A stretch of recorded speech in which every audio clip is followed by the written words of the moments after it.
is D1Softball's co-podcast host, Jenna Becerra, who's a Stanford softball alum. And then we've got Florida softball alum, All-American Amanda Lorenz. Thank you both for joining me. Thanks for having us. Yeah, awesome. Super excited to be here.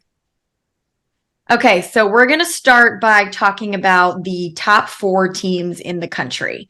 So amongst all of the polls, it was pretty much a consensus of Oklahoma, Stanford, Tennessee, and Florida State. Amanda, we're going to start with Oklahoma. Can you dive into what you see with the Sooners this year? Looking for a 4-peat.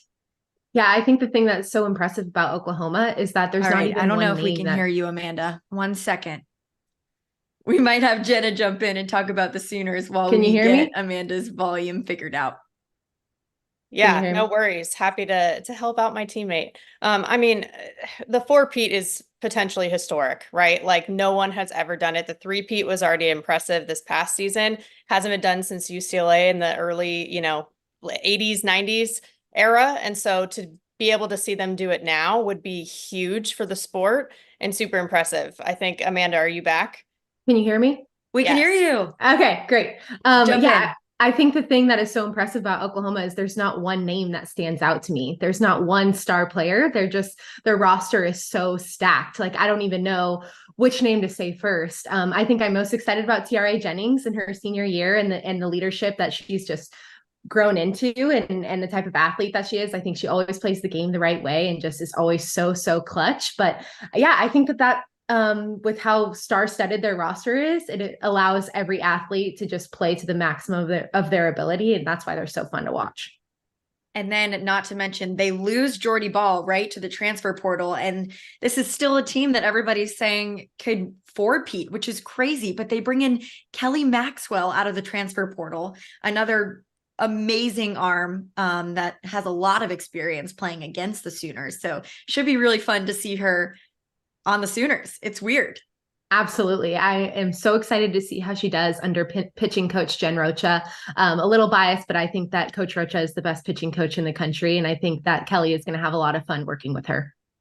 Okay, we'll dive into the Stanford now. Jenna, I'll let you take this one since you're a Stanford alum and cover them pretty regularly.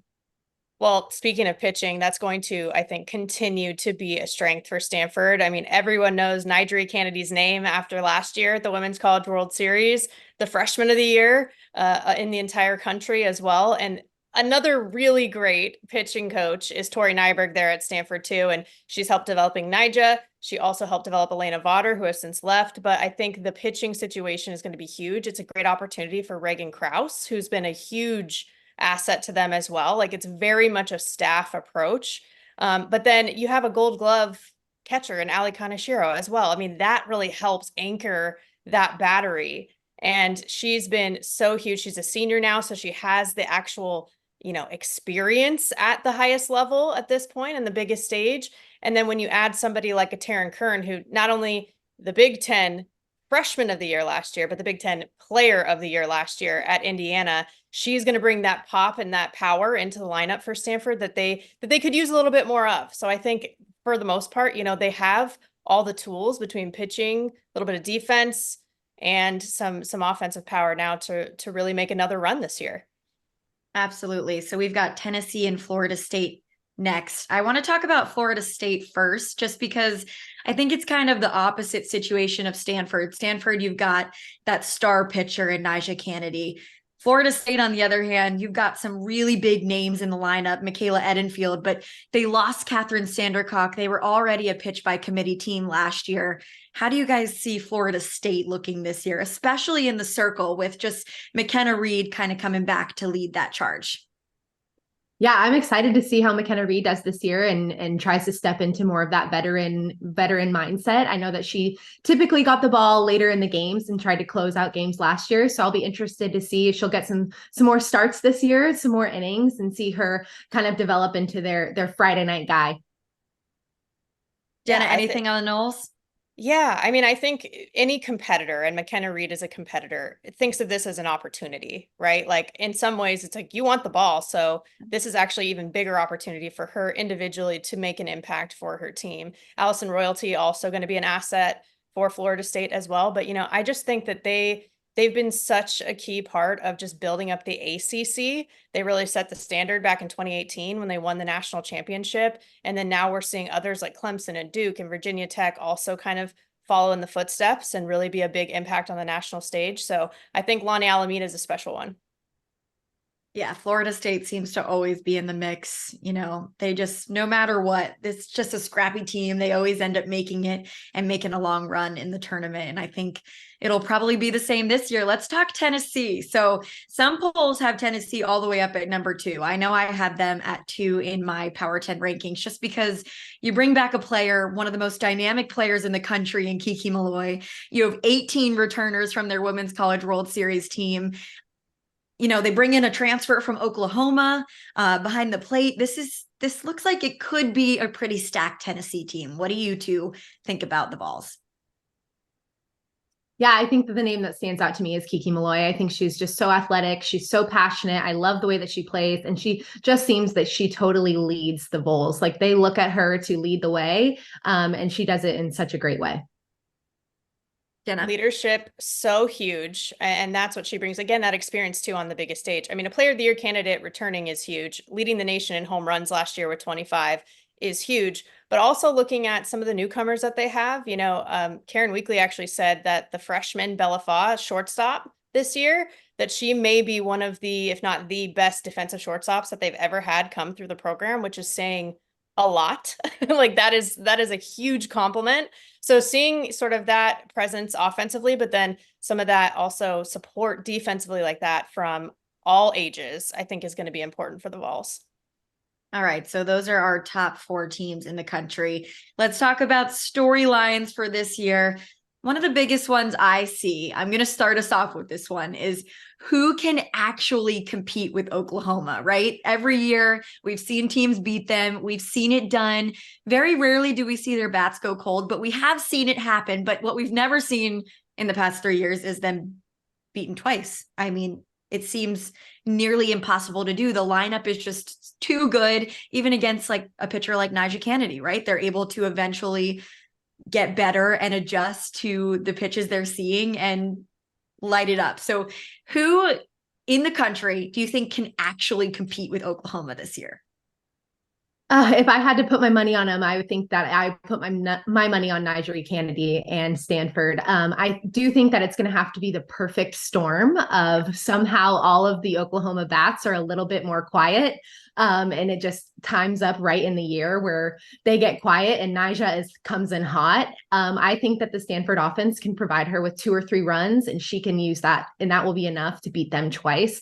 But I do think that it's going to have to be the perfect storm. They just have way too many bats. So to put that many bats quiet will be really hard. But if someone could do it, I think it's Nyjah. Yeah, so many bats. You think Tiare Jennings, Jada Coleman, Kinsey Hansen, I mean, Riley Boone, it never ends. There's never a break in the lineup. Jenna, what do you think?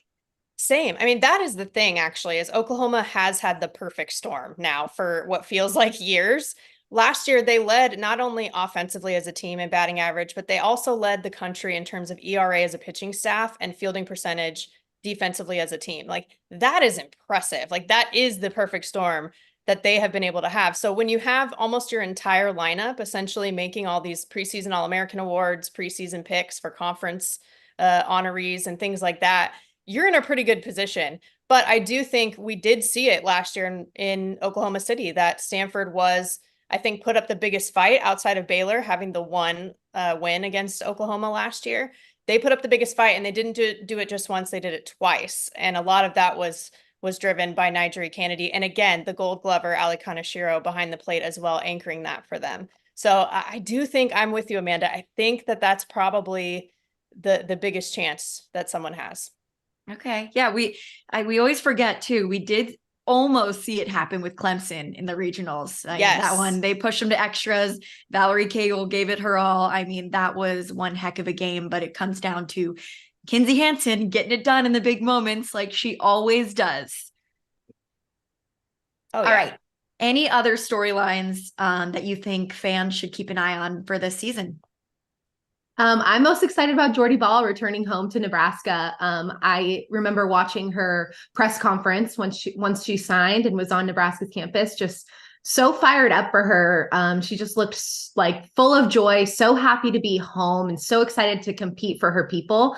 And I think when you have that kind of love and pride, some really special things can happen. So that's probably the storyline I'm most excited for. I think that I had seen something that their season tickets were already sold out. So I think she's already creating that buzz and excitement, and it's going to be something really special. How much do you think Jordy Ball individually can help a Nebraska team that was, pretty good last year, but how much do you think she elevates that team? I think it's huge. I mean, I think it's been referred to as the Jordy Ball effect. Like, and I really do think of her and another Big Ten person, but as a Caitlin Clark, for example, in the basketball world, I think of that as sort of the Jordy Ball effect that we may see in Nebraska now this year. I mean, she was the most outstanding player in the Women's College World Series last year for a reason. She had the most innings for the best team in the country. And she's choosing to now take on a different type of leadership role. So I think it's never just one player that gets you to win or gets you to lose, but you can have a huge impact. And Jordy Ball is one of those. Yeah. And to think we'll get to probably see her at the plate this year too. Obviously with the Oklahoma lineup, you don't get to see a lot of pitches when you're Jordy Ball, but now at Nebraska, I think we'll probably see her hitting quite a bit as well, which should be really exciting. Jenna, any storylines that you think fans should be watching for this season? I think you have to keep an eye on the fact that it's the last season of the Pac-12 as we know it, just because it is the most historic conference in terms of softball that we have across the country. The most national championships by far, especially with UCLA and Arizona. And I think, last year was the first year that there was a Pac-12 tournament. It's only the second time that they're doing the Pac-12 tournament, but it's the last one. And there's a little bit of that, extra motivation, I think, to be the champions at the end, to be the last one, to go out with a bang, especially when you have a team like UCLA who, they lost and they didn't get it. Utah did it last year in the conference tournament, and then they didn't get into the postseason like they normally do past regionals. So there's a little bit of like the fire in the gut, I think, there from all of those teams as well. I love that. That's always something to keep an eye on, to think a lot of these teams are going to be switching conferences next year is super weird to think about. Okay, let's talk some transfers. We have some really big transfers this year. I want to see who both of you think are going to make the most immediate impacts in college softball. We mentioned Kelly Maxwell going to Oklahoma. We mentioned Jordy Ball heading over to Nebraska. What are some other transfers that come to mind? One that comes to mind for me, I feel like Arkansas got a really big boost. You think Nia Carter coming over from leading the Big Ten in hits in the conference last season, and they've also got Auburn's Bree Ellis. Yeah, I'm really excited about seeing Bree Ellis at Arkansas as well. I think that she is going to do a great job there, and excited to see her stay in the SEC. Another person I'm excited about is Jill Sellis she's a transfer from San Diego State. She made the move to Washington to follow her hitting coach, Victoria Hayward. And I think that she's going to continue to do some special things in the Pac-12. Competed against her internationally too, just really, really, really talented. And I'm excited to see her on kind of a bigger stage and see what she does for the Huskies. Jenna? I think on my end, Taryn Kern, I also mentioned earlier for Stanford, obviously huge. It's like that one little piece that they needed that could have put them over the top last year in terms of that offensive power. But in addition to that, kind of on the other side of things, I think South Carolina getting Elena Vaughter in her graduate year is huge for them. She has that Pac-12 experience that's going to set her up really nicely to face the SEC this year. And she has had some success doing that in the past, in the postseason atmosphere, in the 2022 regional, knocking out Alabama, doing it again last year, getting the Crimson Tide out of Oklahoma City at the Women's College World Series. So I'm really interested to see how she does in that new environment. Yeah, she's super interesting too, to think she might get a chance to hit as well, something she did earlier in her career, not so much later in her career, but she wanted that for her graduate transfer season. She wanted to be able to hit again. So that's another fun one. And we saw what Donnie Goburn was able to do with South Carolina as just a one-year player. So excited to see what Vaughter can do at South Carolina. So that's transfers. I want to talk some player of the year, very early predictions. I'm going to throw out some names that come to mind. And if I miss any, you guys let me know. And also we'll elaborate on them. But Jordy Ball, Kiki Malloy, you got the Oklahomas, Tiare Jennings, Jada Coleman, Valerie Cagle, of course. Who are your front runners for player of the year? Amanda, I'll start with you. Yeah, I think that I would love if we had a player of the year and pitcher of the year award. I'm going to throw that out there. We need one because it's so hard to compete against these pitchers that hit. But so I'm going to go player of the year. My vote is Tiare Jennings. I think that she's incredible, has been so clutch for so many years. And I think she's going to continue to do that, have another monster year. And then for pitcher of the year, I'm going to go Nyjah Kennedy from Stanford. She's incredible. And I can't wait to see her now in more of a veteran role. Okay, I like this. We'll pick our own pitcher and player of the year. Jenna, you get 2 picks now too. Totally agree, by the way. Like, it is long overdue, because how do you, to your point, Amanda, it's like, how do you compete against somebody who is such an impact for literally every single pitch in the circle? And then they're also, hitting home runs. Yeah. If you only have one award, then yes, it makes sense to go to that person. So not surprised to see Valerie Cagle there last year. And for that reason, I think she's a great candidate this season as well. But again, yes, Nyjah Kennedy would be, I think, for pitcher specifically of the year, probably my vote after, leading the nation in ERA last year. But Jordy Ball, considering that we may start to see her hit even more. We saw her last year with Oklahoma, but to your point earlier, Michella, she might be doing it even more in Nebraska. So maybe we'll see some of that from her the way we've seen it from Valerie Cagle. And I do think of it as like pitchers and then position players. Kiki Malloy, Maya Brady, Skylar Wallace, also all on my list of people to watch in terms of position players. Absolutely. Yeah, Amanda, I see you nodding your head. Florida Gator over there. We've got Skylar Wallace in the conversation. She is just incredible. Definitely, I think, front runner for SEC player of the year. Since there's so many good players, maybe next time we'll just go through each conference and we'll do a picture. Yeah. If you think if it's one award, I think right now my early pick is Jordy Ball if she goes both ways. But if I'm going to separate it, then I think you give it to one of the OU players, either a Tiare Jennings or a Jada Coleman, depending on who has a bigger year. I mean, they both are incredible.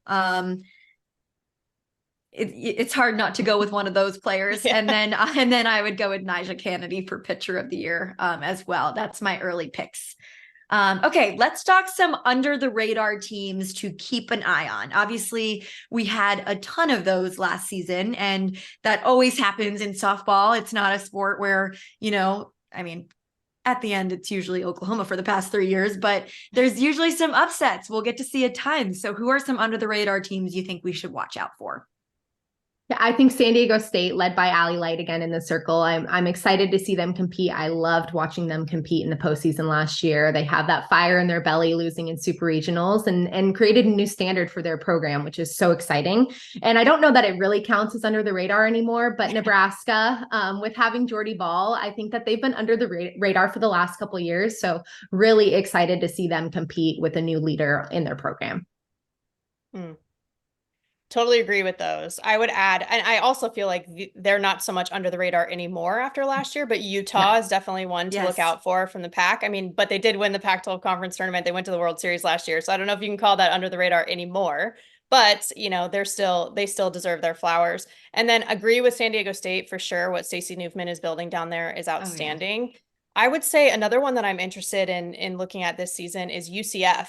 Their first year in the Big 12 as well. And they face some pretty good competitors at Mary Nutter. They're going to go up against Tennessee, Oregon State.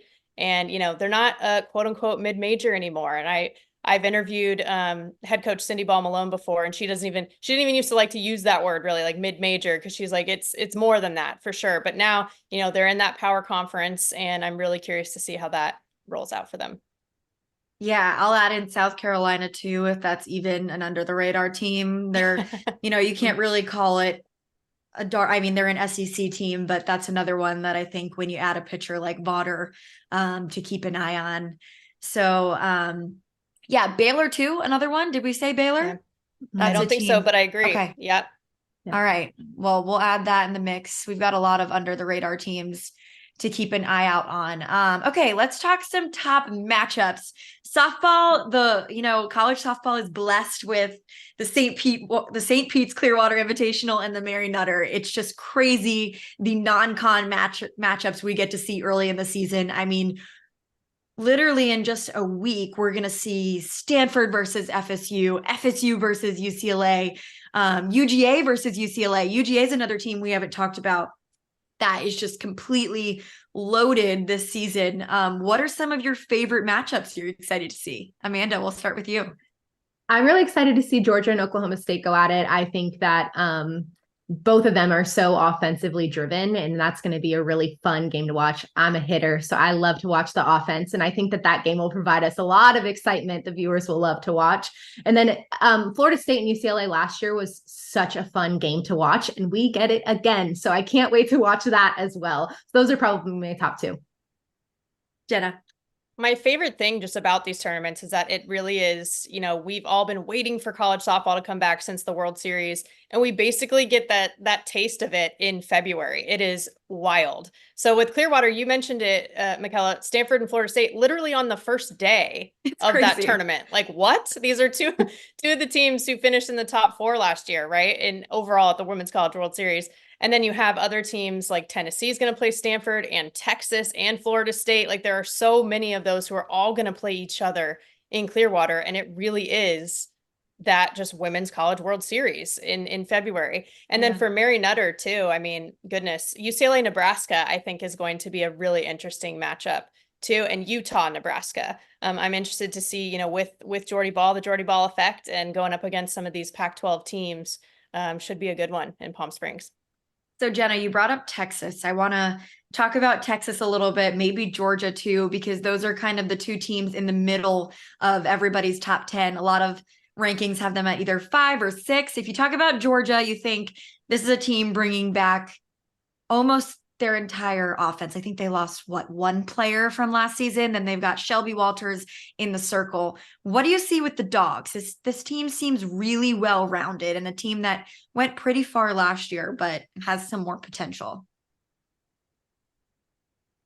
I would say that it's funny when you add these kind of big name programs to the list of like under the radar, but I think they are a little bit, or at least a little bit underrated within the SEC, because it's a stacked conference.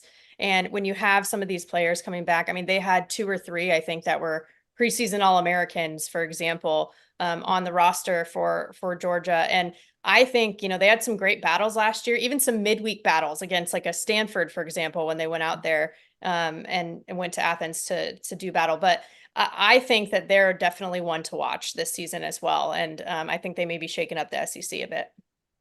And then Texas, let's talk about them. They bring back Mia Scott to lead that offense. What do we think about the Longhorns? I mean, they were just so competitive last year. I loved watching Mia Scott compete. So I think that that's what we're going to see again, a lot of passion, a lot of grittiness, and they'll be ready to go. I think at times we saw a little bit like roller coaster from them last year. So I'm excited to see them kind of take off a little bit. They're a little older and probably ready and more primed to see what this season will look like. So excited to see them kind of play to their full potential. And then Duke is one more team I want to bring up. I just want to make sure we're not really missing a ton of top 10 teams. When you think of Duke, I look at, Cassidy Curd last year, one of the best freshmen in the country, Jayla Wright. I was reading up on this team and it might have been in a D1Softball fall report talking about how Jayla Wright, had her ups and downs last season, but is really looking back to herself this year. So I think that this Duke team could have a pitching staff that kind of rivals most in the country. I mean, I was looking at their Twitter and it looked like they had a 0.81 ERA in the fall as a pitching staff. That is so impressive. I mean, but I'm not surprised. Like, Duke has been one of my favorite teams to watch in recent years. If you think about how young the program is too, it's only within the last 5 years or so that this program has even existed. And that's sort of what I meant earlier too, by, Florida State has led the way in the ACC, but here comes Duke, here comes Clemson, who are such new programs and already making a big impact. And when you have a leader like Marissa too, who has been in the circle at such a high level as a Michigan alum, et cetera, she's going to bring that mentality. And it's really that like bulldog mentality that she brings into the circle. She seems really cool, calm, collective externally, but then internally, when I've talked to her, she says she's really fired up at all times. And I'm starting to see that in the personnel as well. All right. So we've covered most of the top 10 teams. there's a few in there that we kind of touch base on, but I'm going to turn this open to some questions. So feel free to drop questions in the comments and we'll try and get to them. But I've got a few I want to start with. And Amanda, I'm going to give this one to you. I got a question that says, is this the year Florida turns it around and becomes a top 5 contender again? Yeah, I think that it's an exciting year. We have a lot of fresh faces. I know in the circle, we're going to look to a lot of youngsters to really step up. But what an opportunity, right? They're kind of thrown into the fire and can see what they're capable of day one. I'm really excited about Corby Otis. I've heard a lot of really amazing things. She's a transfer from Louisville. So I'm really excited to see her excel in the outfield and in the lineup. I know she's super tough and strong. And you know, I love the Gators. I'm always their number one fan. And you can never count a team with Skylar Wallace out. She can do some pretty superhuman things. So I think if we have an opportunity with the game on the line and Skylar Wallace is going up to the plate, then we have an opportunity to win a lot of games. Love it. Okay, I'll direct this one at you, Jenna. I've got a question. How far can UCLA go this year? It's a good question, right? I mean, when you think about the fact that they lost due to graduation, a Megan Faremo and a Brooke Giannis, who are both outstanding in the circle, last year seemed like, you know, this is a big year for them. And they were even the only team for a hot second to be ranked number 1 when Oklahoma wasn't, right? For like literally 1 minute, basically, after they lost to Baylor. But UCLA this year, they do have the benefit of having Charlize Palacios behind the plate. I think that kind of leadership is going to be huge offensively, but of course with the pitchers. And they have some fresh faces. I think it's an opportunity for Taylor Tinsley to really step up in the circle. But then they also have an outstanding freshman, Caitlin Terry, who she can hit as well. And she's really that power lefty that Coach Kelly Inoue Perez is really excited about. So I think if they can get the youngsters, especially in the circle and the newcomers, kind of in sync and in a groove, if Palacios can do that as well, then they'll be in good shape. I mean, you have a Maya Brady, you have a Megan Grant, a Jordan Woolery, like you have so many offensive weapons that are still on this team that I think they are going to come back. And Coach Kelly I even said, like, they do have a little bit of a chip on their shoulder from last year. It's a new year. But they do have that feeling where it's like, okay, we have that little extra motivation this time around. So I think there's a chance that they can, you can never count them out. Yeah, you mentioned a freshman on UCLA. You think of Jordan Woolery and Megan Grant when they were freshmen, just really burst onto the scene. We had Nyjah Kennedy last year as a freshman. That's my next question. Any freshmen really early that you think we should keep our eye on? I know you just mentioned one, Jenna, but are there any others? I'm really excited to see Ella Parker at Oklahoma. She's a bat buster kid from Southern California. I got to see her a good amount and super talented. I remember her. She's a really amazing hitter and she actually can circle it up pretty good too. She's a good pitcher as well. So I'm excited to see her impact. And then you have the National Gatorade Player of the Year in Ava Brown with the Gators. So I know that she can hit and she will be a force in the circle and she will get a lot of opportunities because of that young pitching staff. Jenna, any to add? Well, I just want to reinforce KT from UCLA just because she should be. Like, she deserves it. Arizona Gatorade Player of the Year as well, I believe more than once during her high school career. And one of my favorite things to watch, and I still agree with you, Amanda, I think there should be a Player of the Year and a Pitcher of the Year. But I love pitchers who can hit, hitters who can pitch, however you want to frame it. And so because she can be that's such a legacy at UCLA too, from the Rachel Garcias to the Megan Langenfelds, Lisa Fernandez herself, right? Like, it is such a legacy there that I'm excited to see sort of this like new wave that could be coming with her.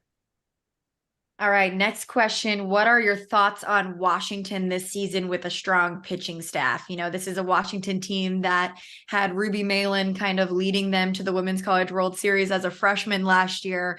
They lost a lot of, star power in their lineup. So what do you guys think about the Huskies? A lot of publications put them in the top 10. Some left them out just because of how much star power they lost. But what do you think? I'm excited about the Huskies. They are very, very well coached and will definitely be prepared for all things. Ruby Malin was so fun to watch last year. So much passion. I will never get that video of her crying after the last out to go to the World Series out of my head. And I just know that her teammates love to play behind that. So I'm excited to see her lead the charge. You have Lindsay Lopez as well, who's such a veteran. And I think that they're primed to do some really cool things. Jenna, I any thoughts agree. on the Huskies? Yeah, I'm excited to see them too. And yes, I mean, Bailey Klingler was, a player of the year candidate, for example. I have literally seen her when calling games change the course of a game with the swing of the bat, right? Like she was that big of an impact. You have a Sammy Reynolds who was a huge leader on the team as well for so long. But because you do have those weapons in the circle, I think, they have an opportunity here. Like they are never going to be they're never going to quit. I mean, the 7 runs in the 7th inning for them to move forward in postseason last year was so indicative of that. And that goes back to coaching. Speaking of which, like their staff, one of my favorites. I cannot wait to see all of them together again. There's so many Husky alums too, from Heather Tarr to Victoria Hayward to Courtney Gano, even Sis Bates helping out on the team a little bit too. And Sammy Reynolds is like a student manager, grad manager too. There's so many alums there. And I think that kind of environment is so fun to be a part of and really, gives you that extra pep in your step. We'll talk about the Sooners one more time because I got a question that says, do you think OU can get a win streak to 100? Thoughts? Why not? I mean, if anyone can do it, it's them. So I think that they are the ones that stand in their own way, in my opinion. I think that it's a game of confidence, and confidence is fragile at times. So I think that if they just keep their head straight, why not? I agree. It's the mental piece because we know they have all the weapons. Like they know that. And I think Patty Gasso talked about that last year too, where it was the immense amount of pressure that comes with winning. It may seem to everyone else like, oh, how easy was their season, but there's a lot that goes into really having that many wins day after day after day and having that expectation from across the country. So I think it's all about the mental game. And I agree. I think why not? Yeah. They've already done things that other people haven't, right? Why would this be different? Yeah, I remember talking to Patty Gasso after the 3rd championship in a row last season. And I was just like, how do your girls do it? Most of the time, I mean, for a lot of athletes, you talk about the mental aspect, the moment gets too big, right? But I was like, it literally doesn't for your players. And she was like, I'm just in awe of them. Like you saw them against Clemson, backs against the wall. They don't care. They step up to the plate in those big moments and they make it happen. Like they just fuel off of fire and they just add to it and they get better and better as the moment gets bigger. And I think that is their biggest asset. I mean, this team just doesn't falter in any scenario. And that's why they're so hard to beat twice, is because their mental game is just unmatched. Okay. Wanted to add that, but another Pac-12 question we got was, how far can Oregon go? Jenna, what do you think?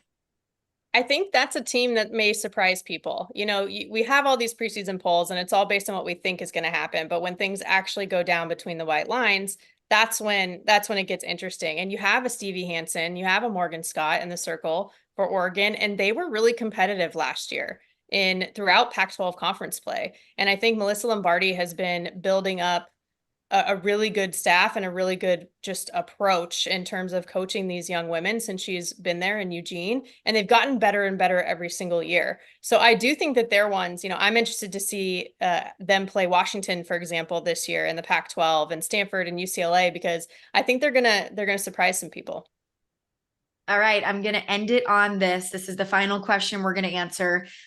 We got a question. This is kind of a fun one. Final 4 predictions for the Women's College World Series. So let's each pick 4 teams. We won't go totally chalk since everybody knows like the top 4 teams in the country right now are Oklahoma, Stanford, Tennessee, and FSU. So obviously we don't know what the bracket looks like. So this is completely inaccurate and the season hasn't even started, but let's just pick 4 teams for fun. Anybody want to start? I'll start. Okay. Okay. Oklahoma, obviously, I think that they're definitely going to be in my top 4. I'm also going to choose Stanford, Florida State, and just so we're not keeping it the top 4 of every poll, I'm going to throw Washington in there. I'm excited. I'm excited about them. And I think when they get hot, they get hot. So if they get hot at the right time, I can see them going a long way. Okay, Jenna, let's hear your top 4. That's a good point. And I think I agree in terms of like OU is an obvious one. And I do think Stanford's right in there too. Like those two, there's a reason why that was consistent. Well, really for all four across the polls. But to try to mix it up maybe a little bit too, I'm really curious to see if Duke can get over the hump of super regionals. Like they've come so close to making it to the Women's College World Series. And I think once they get there, they may thrive. So let's just throw them into the mix. Okay. And then I would say for the fourth one, I would say potentially a UCLA. Again, it's if they can get the freshman pitchers really like dialed in and on point, I think they're going to have an opportunity too. So just to be different, we'll go with those. Yeah, we can't go chalk. I mean, it's the beginning of the season. No one's going to really hold this against us, right? Okay, I'm going to go with Oklahoma, of course. Stanford, too. I think we all can agree on that when you have a pitcher like Nyjah Kennedy. I'm going to throw Tennessee in, and that's if Carlin Pickens can really become the ace that they hope she could be. If she can really get a handle on her command and everything like that. So I'll throw Tennessee in. And then for my fourth one, no one call me a homer, but I'm going to go with Georgia just because that's a lineup with a lot of pop. And I think, really great offenses. We've seen success with that, and they're not too shabby in the circle either. So just for fun, let's throw in Georgia, Tennessee, Oklahoma, Stanford. That's my four. This is just for fun. Any programs listening, this is not bulletin board material. Yeah, come on. I like to not read the comments on the internet, but guys, no one hold this against us. This is just for fun. Okay, well, everybody, thank you so much for joining us. I hope that you enjoyed this preview. We will be doing this again, a few times during the season. We'll preview the Women's College World Series. So for myself and Jenna and Amanda, thanks so much for tuning in, and get ready for a wonderful season. We've got a great one in store. It starts tomorrow. So we'll see you the rest of the way. Thanks, everyone.